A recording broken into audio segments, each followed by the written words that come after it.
What up, everyone? So, my video this week is a little bit late, and that's because this is the second time I'm recording this. I actually already recorded this review, had it all set up and edited and everything like that, and it got deleted by accident.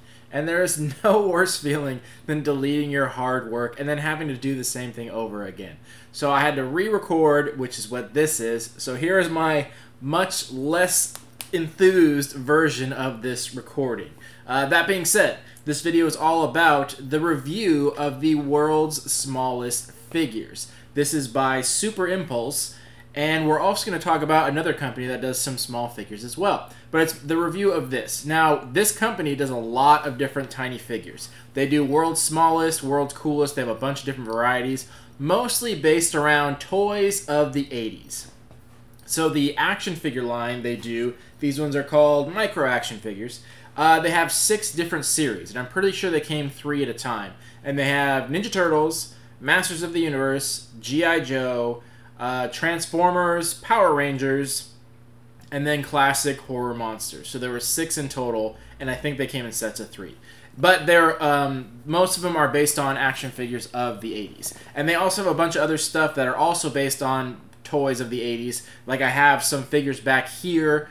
Where is it? Right here. Oh, right where my finger is. We have Gumby right here. There's the other turtles right there. And then over here somewhere I have one of the old Polaroid cameras. And then they have like a glowworm. They also have some arcade games which are really cool that are actually playable. Little arcade cabinets and pinball machines that are actually playable. Really fun stuff. They do a lot of stuff that's very collectible. And they've done stuff like this where you buy individual figures. They've also done kind of blind boxes. They're not boxes, they come in spheres, so blind spheres of random figures. So they have a lot of products out there, and they're all on this like small, cheaper end. So they're all called World's Smallest, with the exception of the Ninja Turtles are called the World's Coolest, and there's a reason for that, and that's what I'm going to talk about this other company. So that being said, let's just jump right into the review process of this, and we'll talk about some other things along the way. So we're going to do the 4 number score and then average it all together like we did in the last review. And then we'll starting out with the concept and design. So for that score, I'm going to give this a 7.5 out of 10. And they did a very good job on the concept and design. It would have gotten a higher score, but when you're working with things this small, there's not a lot of like concept design into it because they have to keep things very, very simplistic. When they're making things so small, they have to be very simplistic or else they just won't work. You can't put a lot of detail into figures when they're this tiny. So the design quality of it is not this bad. There just wasn't a ton of it because there couldn't be. And that's why it got a few points off. But other than that, it was very well designed and the quality is very nice. The figures actually have little tiny accessories in here. Here's one of them that I've taken out of the package. And this actually pops open. The back, you can hear it, and it clicks. So you can actually take the figure out and then put it back in without interrupting anything, without damaging anything, without tearing it open. And there are little accessories in all this. With the Ninja Turtles, they have all their weapons, obviously. G.I. Joe, they have all kinds of accessories in there. And they're all so tiny, it's really cool. And they all come with a little stand. And I like that they did them in this like carded style, but they did it in not as cardboard, obviously, so you could open it and reseal it. That was pretty cool, so I like that, and that's basically what the concept and design is. Very well concept, very well designed, but there's just not a lot of design quality into it because, as I said, it's kept very simplistic. Now let's go on to the execution. Execution, I got an 8 out of 10. Very well done as well, because I'm just a fan of minis. Most of the things I own, most of my collection is minis. I either like things really small or really big. So as you see, this whole right side is all minis, and if you saw my house tour, the rest of it's all big stuff. Big statues, big pictures, so on and so forth. I just think it's impressive when they make things either really big or really small. It's very impressive to me when they put such detail in such a small space. So that's why this gets a very high execution score of 8 out of 10. And that's because this is very hard to do. This is extremely difficult to do. And not only are these small, they're actually posable. Not incredibly so. It's mostly just the arms that are posable, but still, they are posable. And the hands actually hold the little weapons. They got the little C-clamp hands, and you can put little weapons in their teeny tiny little hands. So for them to execute that is very hard to do. It's very hard for even regular action figures to get such detail on there, but to get it on this level is just very impressive. You know, there's things like the paint. Paint's always hard for them to do, especially when they're mass-produced like this. So I'm going to be showing mostly stock photos, by the way, only because my camera's probably not going to pick up the details I'm talking about. I'll try my best, but most of the photos I'll be showing is mostly stock photos. But the paint on it is not perfect. Obviously, it's somewhat out of the lines, but expected so because it's so tiny. Even some of the mystery minis I have from Funko, the paint is often off its axis and out of the lines all the time. Considering the scale of these are much better done than most of the Funko products. They're much more in the lines than most of the Funko products. But still, it's a little bit off here and there, but you really have to be looking hard to notice that stuff. And as I was saying, I like that they made this resealable here, that this container is resealable, so you don't have to permanently open something. You can have it on display and put it back in, and it actually seals well. That means the design, they have the design to make it resealable, but it actually works for multiple uses, so that's the execution of it. Very well done. Some things that I wasn't a fan of, and I'm kind of confused about, the packaging it comes in is kind of bitterly ironic. So they went out of their way to make these resealable action figures, but the package it comes in is not. And as you'll notice, it has this like triangular shape right here. They do this because I'm guessing they wanted it to be resealable. That's all I can assume, is at some point they wanted this to be resealable. That's the only reason they would make it this triangular shape. Otherwise, it would just be flat. So I'm guessing that they wanted this to be a resealable clamshell where you could pop it open and reseal it. That's why it has the triangular shape. And then once they did it, either it wasn't working and it wasn't holding, or they didn't account for theft because these are so small. Maybe they were getting put in stores and kids were popping them out and putting them in their pockets because they're so tiny. One of the two, but it seems that they were going for that, but it didn't work out. Because I wish this was that way. I wish this was a resealable clamshell, because you do have to decide between opening it or keeping it in the package. For products like pop figures, I like them because you can open it and put it back in without damaging anything. But for carded action figures that are on cardboard, you have to decide. Do you want it out of the package or in? Because once it's out, you can't go back in. And it's the same with this. So I wish they had done that resealable clamshell, and it looks like they were going for that, but it didn't work out because this is hermetically sealed all around it. So if you want to open it, you have to do some damage. You have to cut through the plastic, and there's no going back once you do that.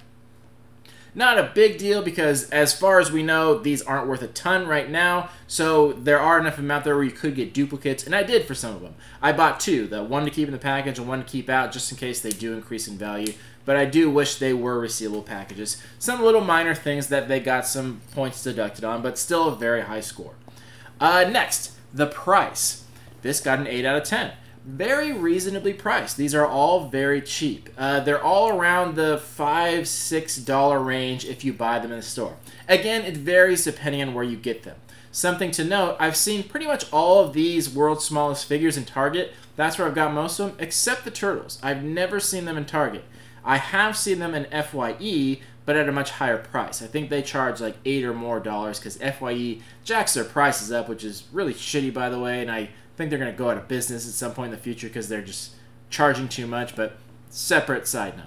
Anyway, it was a much higher price that I saw the Turtles at, but even online, most of the time you can find them if you buy them in a bundle. For right around the bundle price individually, they're about $5 or $6, so that's very reasonably priced. Something to note is that some of them did sell out. There was a Masters of the Universe character that was very hard to find. I couldn't find it in stores, and online it went for a very high price, so that's something to account for. When something sells out and you can't buy it in the store, you have to take into account the prices that people are charging online. It wasn't outrageous. It bumped up to like $15, but you know, it just was a price increase. I do think these prices are going to stay pretty low because, well, I'll get into that in the next topic. So 8 out of 10 on the price, very reasonably priced, not much upcharge online. I like that. Collectibility, this is what we'll talk about. Collectibility gets a 6 out of 10, and for a few reasons. One, it's very hard to judge the future value of a brand new company. When you have a company like Funko, it's very easy to tell if something's going to increase in value or if something's not, because they have this whole 10-year track record to go back on. They have all these examples of very similar things and how they did, and all you have to do is look at that and you have a pretty basic idea. You know, it's not a perfect system, but you have a pretty basic idea of how things are going to do. If they're going to skyrocket in value, if they're going to stay the same, if they're going to die off, you pretty much already know for the most part. With a brand new company, it's almost impossible to tell. I'm going to use my best judgment, and I'm pretty good at that, but that is a very rough estimation. Because companies like this, we don't know. We don't know if they're selling out, and we also don't know their profit margin. If their profit margin isn't high enough, they may make all these characters and they may sell out, but they still might cancel it because it's just not making enough money. So we don't know. But what I will say is that these figures, from what I've seen, are not limited in their editions whatsoever. These are not like most Funko products where they have a limited run and there's a certain amount they make, and that's what gives them their value and their rarity. These are more like action figures, where as long as there is a demand for them, they will keep supplying them.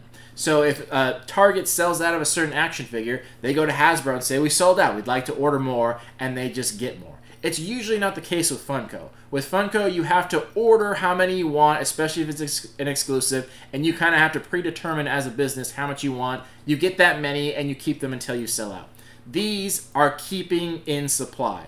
As they've been around for like 6 months, I want to say, something like that. And every time I go to Target, they're always in stock of some of the characters. Some have are the older series and have passed on, but the ones I see in Target are always there, and they sell out and they put them back on the shelves, and they sell out and they put them back on the shelves. And to me, that says that there's no limited run, that they still have the molds of these, and they're still producing them as needed. And they're getting an idea of what they're going to sell and what they need to do in the following series. So for that reason, I don't think there's going to be a high increase in the value of this, because they've just supplied so many and it's going to saturate the market.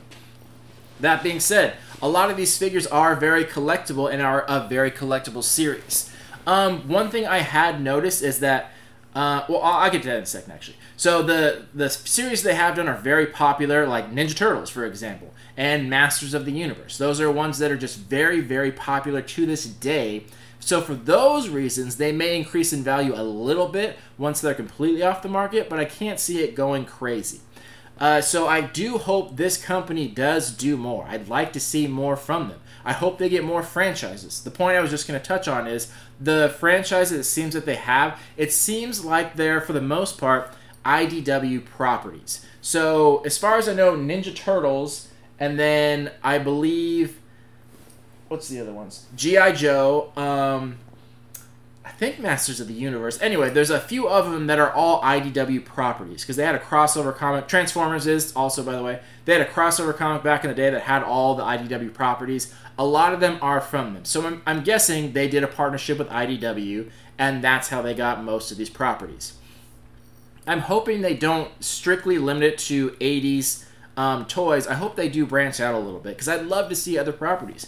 You know, we're never going to see Marvel, because the rights are owned by like Kenner, I think, like that, or Playmates or someone like that, Marvel and Star Wars. So we're never going to see those in these, but you could easily see DC. DC will sell the rights to them, and you can get some cool DC figures. I'd love to see Batman and the whole DC universe. That'd be really cool. And there's a bunch of other toy lines that I'd love to see as well. So I hope they do keep buying franchises, because I really like the style of this. I think it's really cool. So that all being said, totaling all those scores together we're going to get a 7.4, or rounding up 7.4 out of 10.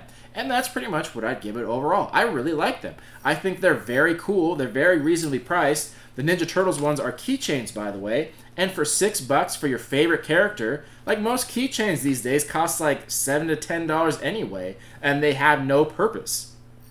These ones are actual action figures. Like, you can play with them. Like, they have little weapons, and you can put them back in, and then it's back on your keychain. I think they're great. I love Ninja Turtles. I love minis. This company is doing great, and I hope to see more. So one thing I will mention with some other minis to check out is that I mentioned at the beginning that the Turtles were the world's coolest and the rest of the world's smallest, and that's because these aren't the world's smallest turtles. These are. These teeny tiny turtles, which are even smaller than this one.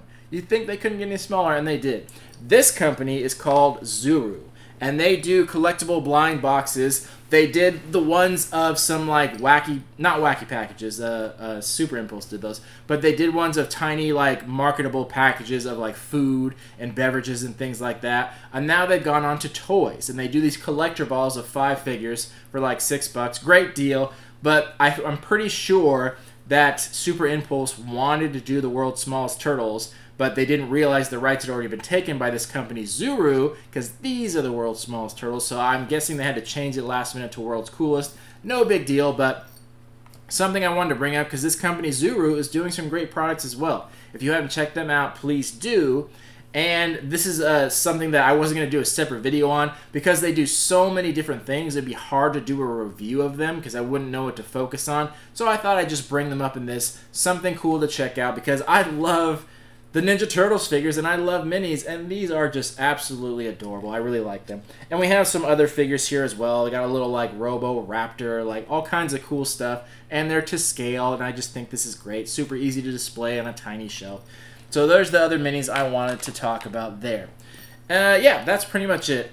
Like I said in the beginning, this is a much more lackluster version of my original video. I had much more to say, but my soul was just crushed by having to record this a second time. But we got the gist of it now. It's a shorter video, much more to the point. But let me know what you all think in the comments. Let me know what you think of the figures, of Super Impulse, of the micro action figures, of Zuru. If you have any, how hard were they to get? What did you pay? Let's talk about it in the comments. And if Super Impulse is watching for some reason, let me know if you got any more products coming out. I hope you do. I hope you sign some more licenses. I did see on their Instagram today, by the way, they did have some new figures coming out. They were weird ones. One was Richard Simmons, and then they had Cabbage Patch. So again, it does seem like they're sticking to that 80s-ish market, but I do hope they branch out and open it up to other stuff.